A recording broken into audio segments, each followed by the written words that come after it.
할렐루야. 이제 곧 있으면은 7월이 돼서 교회 학교의 여름 사역이 시작되는 시즌이 찾아왔습니다. 동시에 이제 많은 성도님들께서 이제 바캉스, 휴가철을 떠날 시기도 찾아왔습니다. 혹시 그렇다면 바캉스 말고 혹시 화캉스라고 들어보셨을까요? 화캉스? 화캉스. 들어보신 분 계실까요? 화캉스? 화캉스는 이제 SNS를 하시는 분들은 아시겠지만 호캉스, 호텔로 떠나는 것이 아니라 집에 있는 화장실로 휴가를 떠나는 화캉스라고 불리고 있습니다. 왜 냄새나는 화장실에서 화캉스라는 이름이 붙이는 그런 여유와 시간을 보내려고 할까요? 왜냐면은 우리 모두는 다른 사람들로부터 삶의 많은 무게를 짊어지고 가고 있는 사람들이기 때문에 누구나 한 곳 정도는 보호구역이 필요하기 때문입니다. 그래서 우리 자녀들은, 학생들 같은 경우에는 부모님들의 잔소리나 학업을 피해서 PC방이나 우리 코인 노래방으로 도망가기도 하고, 또는 카페와 같은 곳에서 친구들과 약간의 시간을 보내기도 합니다. 직장 생활에 지친 부모님들께서는 퇴근 후에 주차장에서 나오지 않고 30분이든 안식하면서 올라오시는 경우도 있죠. 그리고 최후의 안식처가 바로 화장실, 화캉스가 요즘에 그렇게 유행이라고 합니다. 우리는 왜 자꾸 피할 곳을 찾고 있을까요? 그만큼 우리가 매일매일 숨막히는 곳에서, 압박 속에서, 불안 속에서 살아가고 있기 때문이 아닐까 생각됩니다. 우리 학생들은 학생이다 보니까 성적과 또 친구 관계에서 엄청난 압박을 시달리기도 하죠. 성인들은 취업에 대해서, 또는 직장을 다니고 있는 분들께서는 직장의 어떤 실적들, 경제적인 무게에 짓눌리기도 합니다. 하지만 짓눌린다고 해서 너 못하겠어 하고 끝나는 게 아니라 나름의 최선을 다해서 모두가 살아가고 있습니다. 그런데 사회생활이다 보니까 학생들도 마찬가지고 직장인들도 마찬가지고 심지어 가정에서도 마찬가지로 잠깐의 약간의 실수가 발생할 때에 우리는 실패자 또는 나쁜 사람이라는 낙인이 찍히는 경우가 많이 있는 것 같습니다. 그렇다면은 그 낙인이 찍힌 것이 두려워서, 너무 압박이 강해서 우리가 가야 될 곳은 결국엔 화장실 뿐일까요? 우리가 진정 찾아가야 되는 피난처는 어디인지를 잠깐 살펴보도록 하겠습니다. 하나님께서는 3500년 전에도 실수수성이인 두려움이 많은 우리 인간들을 위해서 한 가지 피난처를 마련해 주셨습니다. 그것이 바로 오늘 읽은 말씀의 도피성입니다. 도피성. 이 도피성을 이해하기 위해서는 한 가지 주제를 파악해야 되는데, 우리 먼저 3절 말씀 읽어보도록 하시겠습니다. 같이 읽겠습니다. 시작. 부지 중에 실수로 사람을 죽인 자를 그리로 도망하게 하라. 이는 너희를 위해 피의 보복자를 피할 곳이니라. 아멘. 이 도피성을 이해하기 위해서는 고대 이스라엘 근동지역에 만연하고 있는 한 가지 문화를 이해해야 됩니다. 바로 말씀에서 읽은 것처럼 피의 보복자, 피의 보수자라 불리는 고엘 하담이라는 것을 이해해야 됩니다. 고엘 하담. 이것은 뭐냐면, 만약에 누군가가 내 가장 가까이 있는 친족, 핏줄을 죽이게 되면은 똑같은 방식으로 어디든지 끝까지 찾아가서 복수하게 되는 것이 바로 이 고엘 하담, 피의 보복자, 복수자라는 것입니다. 문제는 고의로 죽였을 때 그럴 수 있겠다, 이제 인간적으로 생각했을 때 이해할 수 있는데, 문제는 오늘 말씀 읽은 것처럼 실수로 사람을 죽였을 때에도 마찬가지로 이 문화가 작용한다는 겁니다.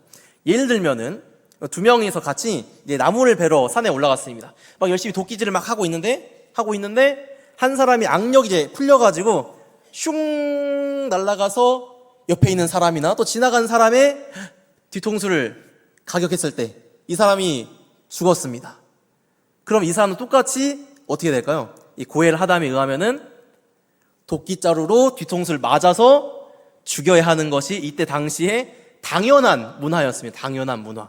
그렇기 때문에 하나님께서는 실수로 사람을 죽인 것에 대해서 죽음을 면하게 하시려고 도피성을 마련해 주셨다라는 겁니다.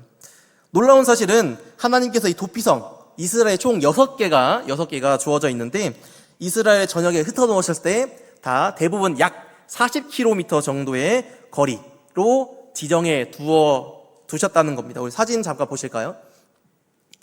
사진자를 보시면은 이스라엘 전체 면적은 우리나라의 강원도 정도의 규모의 면적입니다. 그렇기 때문에 엄청 넓지 않고 총 6개의 성읍이 하루 만에 도달할 수 있는 거리에 하나님께서 배치를 시켜 두셨다라는 거죠. 이스라엘 땅 전역에 강원도와 비슷하기 때문에 넓지 않습니다. 어디든 찾아갈 수 있는 곳, 내가 실수로 사람을 죽였다고 했을 때, 내가 실수로 어떤 죄를 지었을 때 안전하게 하나님께 책임져 주실 수 있는 곳이 바로 이 도피성이었다는 거죠. 내가 감당할 수 없는 실수를 저질렀을 때, 죽을 것 같은 위기를 내가 맞이했을 때 어떻게든 어디서든 달려갈 수 있도록 하는 것이 하나님의 은혜라는 겁니다.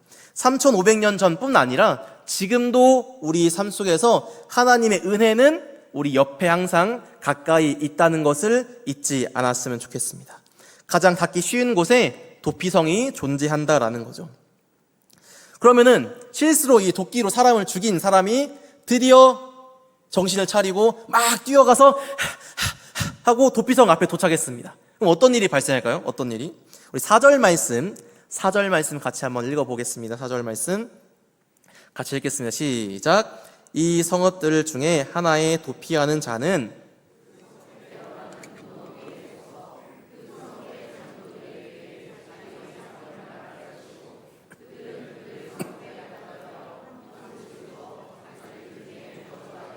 아멘. 성읍에 도피했을 때 그 성문에는 항상 그 성에는 장로가 있어야 됩니다.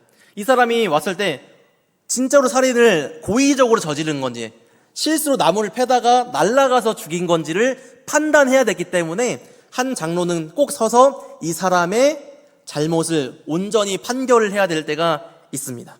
그래서 이 사람이 장로의 판결을 듣고 나서 돌아와서 들어오면은 이 사람은 이제 생명을 부지 이제 살게 된 겁니다.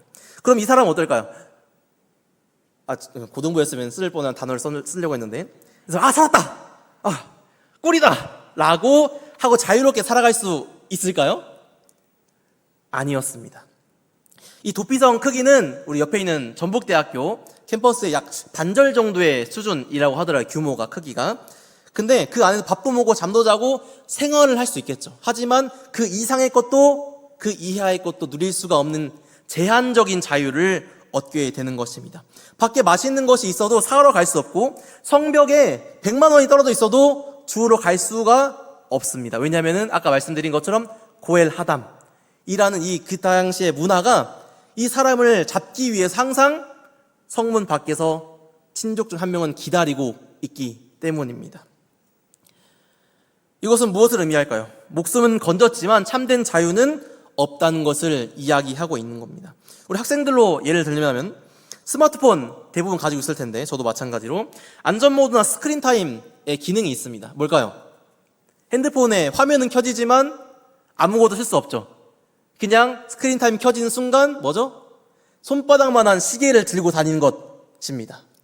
또는 우리 성인분들께 적용을 시켜보자면은 우리 몇 년 전에 모두에게 닥쳤던 코로나 시절이 있었죠. 그때 어땠나요? 누구도 쉽게 나갈 수 없는 상황이었습니다. 저도 백신을 다 맞았음에도 불구하고 2번 정도 코로나에 감염이 되었던 기억이 있습니다. 근데 그때는 선교단체 전임 간사로 있을 때였어가지고 같이 살고 있는 이제 제자방이라는 곳이 있었는데 같이 살다가 혼자 이제 격리를 할 수 없어서 사무실에 혼자 격리를 하게 되었습니다. 근데 격리를 하다가 하루밖에 안 지났는데 책임 간사님, 여러 직장인을 따지면은 부장님, 과장님, 심지어 이사님께서 갑자기 눈을 두드리고 들어오신 겁니다. 나도 코로나 걸렸다. 2주 동안 같이 있어야 된다. 왜냐하면 가정에 아이들이 있는 분이었거든요. 2이나 있으셔가지고. 그럼 저도 마찬가지로 아파서 너무 힘든데 나갈 수도 없는데 2주 동안이나 부장님과 과장님과 함께 생활을 하게 된 겁니다. 몸은 살아있으나 마음은 여기까지 하겠습니다. 그런 상황을 경험했던 거죠. 어쩌면 여러분들의 삶 속에서도 비슷한 삶이 있었을 수도 있습니다. 한 발짝도 나갈 수 없는 답답한 생활, 진정한 자유를 잃어버린 것이 바로 도피성 안에서의 생활이었습니다. 이것이 바로 죄가 우리에게 주는 제한적인 생명을 이야기하고 있는 겁니다. 죄는 이토록 무섭습니다. 육체적 목숨은 부지할지언정 참된 자유와 기쁨을 빼앗아가는 것. 실수로 사람을 죽였지만 사람을 죽인 죄는 사라지지 않기 때문이죠. 그럼 이 사람은 이 답답한 도피성에서 끝까지 죽을 때까지 있어야 될까요? 아닙니다. 완전한 자유를 얻고 돌아갈 수 있는 유일하고도 절대적인 조건이 한 가지 있는데 바로 6절 말씀입니다. 6절 말씀 한번 같이 읽어보겠습니다. 6절 말씀 같이 읽겠습니다. 시작. 그 살인자는 회중 앞에 서서 재판을 받기까지 또는